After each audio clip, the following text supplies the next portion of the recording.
자, 첫 번째 질환은 대상포진입니다. 이게 1번으로 꼽힌 이유가 있겠죠? 네, 있습니다. 대상포진이 이제 다른 그 감염 질환들과 차이점이라고 한다면 코로나19와 같은 질환들은 예를 들면 외부에서 바이러스가 우리 몸속으로 들어와서 이제 우리 몸에 증상을 일으키는 그런 질환이 될 텐데요. 대상포진 같은 경우는 외부에서 들어오는 게 아니고 우리가 어렸을 때 이미 알았던 수두 바이러스가 우리 몸속에 이제 잠복해 있다가 재활성화되면서 증상을 나타내는 그런 질환이 되겠습니다. 그래서 어떻게 보면 우리가 잘 조절하기에 따라서 예방을 충분히 할 수 있을 것 같은데요. 우리가 평상시에 면역력이 정상적으로 잘 유지가 되고 있을 때에는 이 바이러스를 잘 누르고 있다가 어떠한 이유에서든지 이 면역력이 떨어지는 시기, 뭐 질병이 될 수도 있겠고 다른 여러 가지 원인에 의해서 면역력이 떨어져서 이 바이러스가 재활성화가 되게 되면 이 수두 대상포진 바이러스가 침범해 있던 신경절을 따라서 그 신경이 지배하는 영역으로 피부 증상도 나타날 수 있고 신경통, 여러 가지 통증을 나타내는 증상을 나타낼 수 있습니다. 그래서 이 질환 같은 경우에는 단순히 우리가 대상포진을 수포만 기억을 하시고 피부 질환으로도 생각할 수 있는데 이 신경을 침범하는 바이러스성 질환이다 이렇게 이해를 하셔야 될 것 같습니다. 말씀하신 바에 의하면 예전에 수두에 걸린 적이 있어야 대상포진에 걸릴 수 있는 거잖아요. 그렇죠. 근데 제 주변에 보면은 나는 수두 앓은 적 없는데 대상포진 걸렸다 이런 분들도 있는데 그건 왜 그런 거예요? 네, 방금 유영재 교수님께서 이 대상포진이라고 하는 것이 우리 몸에 들어있던 바이러스가 재활성화되는 거라 말씀하셨잖아요. 네. 그렇다면 우리 중에 이 수두 바이러스를 가지고 있는 즉 예전에 감염돼서 그것이 우리 잠복돼 있는 잠자고 있는 분들은 몇 퍼센트 정도 될까요? 일단 나는 걸렸으니까 전 있어요. 저도. 그래요? 근데 어릴 때만 수두 얘기를 많이 들어봐서 성인은 가지고 있는 게 저는 20% 정도? 20%? 많지는 않을 것 같은데요. 그 정도? 그렇죠. 그렇게 생각하시는 분이 많은데 주변에 이 대상포진 환자가 많다는 거는 이 실제로 수두 바이러스 가진 분들 약 90% 정도 되는 것으로 와, 진짜요? 알려져 있습니다. 그 이유는 우리가 어렸을 때 수두에 우리 감염이 됐으면 피부에 이렇게 발진 생기고 수포 생각을 하잖아요. 이 수포가 나타나지 않고 가볍게 감기처럼 앓고 주는 무증상 감염일 수도 있고요. 또 어렸을 때 예방접종을 했지만 청소년기 또는 이제 중장년층에도 나타나는 이유가 면역이 떨어지면서 발생할 수 있습니다. 그래서 이런 분들이 계세요. 나 수두 예방접종도 했는데 걸린 적이 없는데 이렇게 억울하실 게 아니라 어렸을 때 무증상 감염이 있었거나 또는 예방접종을 했지만 지금 면역력이 떨어져서 재활성화되는 상태라고 생각하시면 되겠습니다. 그러면은 이름을 좀 수두포진이라 안 하고 왜 대상포진이라고 했을까요? 예, 그런 질문들을 많이 받는데요. 또 어떤 환자분들 같은 경우에는 너무 아파서 통증이 대상감이어서 대상포진이냐 이렇게 이야기를 하시는 경우도 있는데 사실 이 대상포진은 이제 한자어고요. 풀이를 해서 보자면 대는 이제 띠 모양을 의미를 하고요. 상은 형태 그리고 포진은 수포나 물집을 이야기합니다. 그래서 대상포진하면 띠 모양의 물집이다를 그대로 이제 한자어로 말하고 있는 질환이 되겠는데요. 그 사진을 보시면 이게 전형적인 대상포진 환자들의 피부 병변인데요. 네. 수포가 띠 모양으로 이렇게 나타나 있고 보통 이제 저렇게 몸통 주근에 많이 나타나게 됩니다. 실제로 이제 대상포진이 많이 생기는 부위인데요. 결국 이 대상포진 바이러스가 신경절을 따라서 우리 몸의 신경이 신경절이라는 그 뿌리 부분에서 가지 모양으로 띠 모양으로 이렇게 쭉 분포를 하고 있는데 이 대상포진 바이러스가 재활성화가 돼서 그 신경의 증상을 나타내게 되면 그 신경을 따라서 이렇게 증상이 나타나게 됩니다. 그래서 대상포진이 띠 모양의 수포를 나타내는 질환이다 이렇게 이해를 하시면 될 것 같습니다. 그렇군요. 일단 뭐 면역력의 균형이 깨지면 대상포진에 잘 걸리고 또 어떤 분들이 대상포진에 잘 걸릴까요? 보통 우리가 대상포진하면 단순히 뭐 면역력이 떨어진 분들 생각할 수 있는데요. 네. 이렇게 생각해 볼까요? 우선 50세 이상 성인입니다. 50대 물론 젊지만 면역력이 떨어진 시기죠. 특히 폐경, 완경 여성분들은 호르몬의 변화로 면역력이 요동칠 수 있는 나이입니다. 거기에 고혈압, 당뇨, 신장질환 등 만성질환이 있는 경우는 면역력이 떨어지기 쉽죠. 그리고 이제 큰 수술 받으신 분들, 현재 항암 치료 받으시는 분들은 아무래도 면역력 관리가 어렵습니다.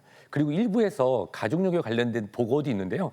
가족력 따라 나타나는 경우도 있지만 실제로는 가족력뿐만 아니라 과로 또는 수면 부족 이런 경우에 이 대상포진이 많이 재활성되는 것으로 보고되고 있습니다.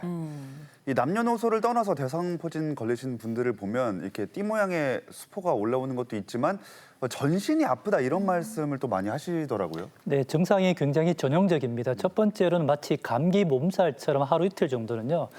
열도 나고 춥고 막 온몸이 뻐근하게 아픈데요. 문제는 통증이 특정 부위에만 심해집니다. 머리면 머리, 등이면 등 한쪽에만 심해지다가 결국에는 한 3, 4일 정도 지나게 되면 그 통증이 있는 부위에서 피부 변부에 수포가 올라오게 되는 거죠. 그래서 첫 번째가 통증, 그리고 두 번째가 피부 발진, 요 전형적인 임상 경과를 가지고 있다. 이렇게 말씀드리겠습니다. 네.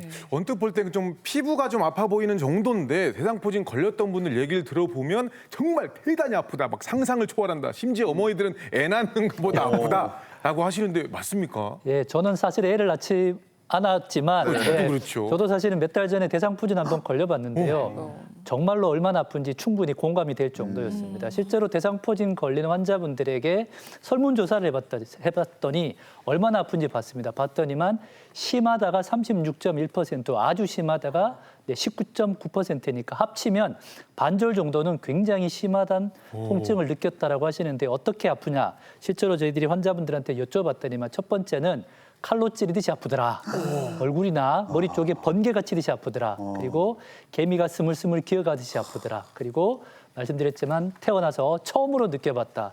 옷깃만 스쳐도 바람만 스쳐도 아프더라. 그리고 말씀 주신 것처럼 애를 놓을 때보다 더 아프더라라고 하는 굉장히 극심한 통증을 동반하는 것이 바로 대상포진의 전형적인 특징입니다. 맞아요. 대상포진 진짜 아픕니다. 저도 벌써 대상포진을 3번이나 걸려봤고 가장 최근에는 이제 연초에 걸려서 많이 고생을 했는데 그때 저는 그 발진이 약간 옆구리 쪽으로 왔었는데 다른 분들은 보통 어디에 생겨요?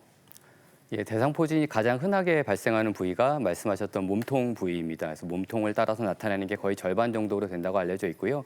그 외에는 이제 얼굴이나 안면부에 생기는 또 대상포진이 한 15에서 20% 정도 생기는 걸로 알려져 있습니다. 팔다리 같은 부위에는 그거보다는 비율이 적어서요. 보통 몸통에 많이 생기고 상체에 주로 생긴다 이렇게 보시면 될 것 같습니다. 네. 대상포진의 수포가 뭐 여기저기 생길 수 있지만 이런 곳에 생기면 가장 위험하다고 하는데요. 먼저 첫 번째 보겠습니다. 자, 얼굴에 대상포진 생기면 시력, 청력 손상 또 안면 마비를 부를 수가 있어요. 아, 이건 조금 아니 근데 의사 선생님들은 가면 일단 최악의 조건을 얘기하지 않나요? 어떻게 대상포진 걸렸다고 시력, 청력이 손상되고 안면 마비까지 온다는 건 좀 겁을 많이 주시려고 그러는 거 아닌가 싶기도 한데요.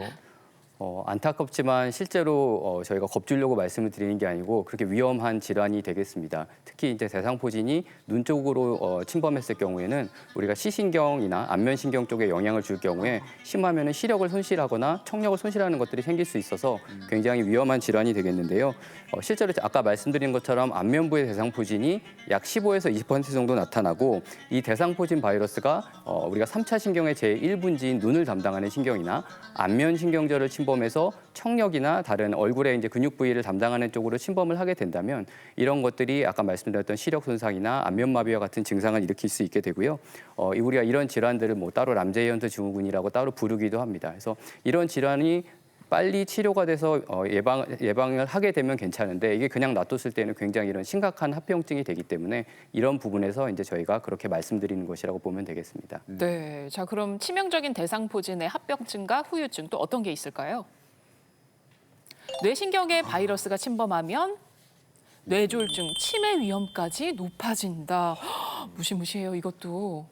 예, 그렇습니다. 특히 이제 최근에 발표된 그 대규모 연구에 따르면요, 이 대상포진이 얼굴 쪽이나 이제 뇌 신경을 침범을 했을 때 특히나 급성기에 환자들에게 있어서 뇌졸중 발생 위험을 올리는 것으로 나타나 있는데요.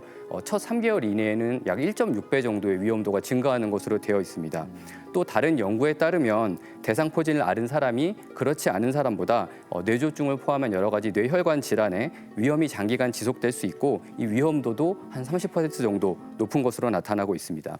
사실 이러한 결과가 원인이 아직 정확히 밝혀져 있지는 않은데요. 이 대상포진 바이러스에서 생기는 여러 염증 반응들이 신경에 영향을 미치고 뭐 피떡을 형성해서 혈관을 막는 이런 기전이 아닐까 예상하고 있습니다.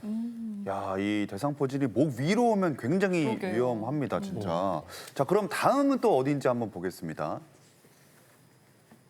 많이 내려갔네요. 엉덩이에 대상포진이 생기면 소변 보기 힘들어질 수 있다. 여태까지는 덜 겁먹고 있었는데 요거 약간 치명적이지 않습니까? 또 배설 욕구는 사람의 기본 욕구인데 어이구. 대상포진 후유증으로 소변을 못 볼 수도 있다니 이건 좀 무서운데요. 예, 맞습니다. 우리 몸의 신경계는 이제 마치 지하철 노선처럼 이제 각각 다 연결이 되어 있는데요.